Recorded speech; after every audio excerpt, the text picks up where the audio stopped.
think though the reality is like you can't do everything well. Like you've got humanoid robots, you got FSD, you got manufacturing of cars and factories and all this stuff. You also have Tesla Energy, and Tesla won't per se, I think, admit that Tesla Energy isn't the top priority because I mean there's no reason to say that. But the reality is that cars are top. FSD is top, right? Even humanoid robot goes up there.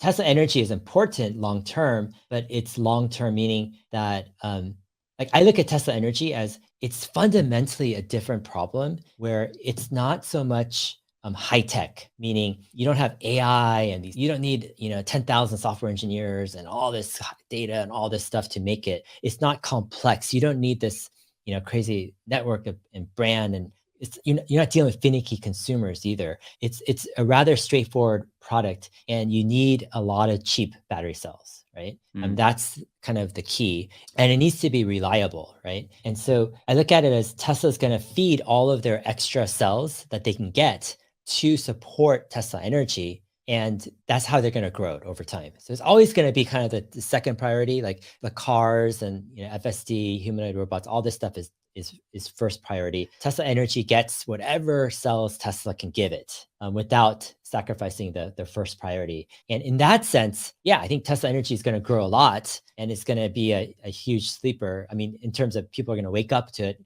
more and more over time. But it's something that's going to take time to ramp to make a huge numbers difference, in my opinion.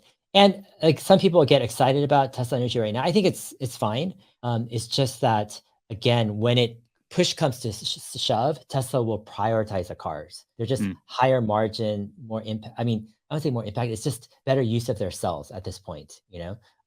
But yeah, I mean, it seems like Tesla's, especially what's happening right now is Model 3 and Model Y, you're not seeing this huge jump in production or demand in 2023, right? Because think about it, they ended,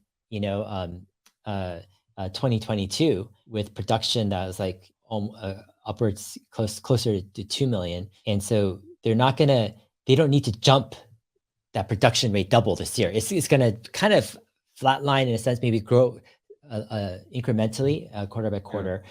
And so they have a lot of cells. So actually, I think this year is a great year for Tesla Energy to grow and to see what Tesla can do. So yeah,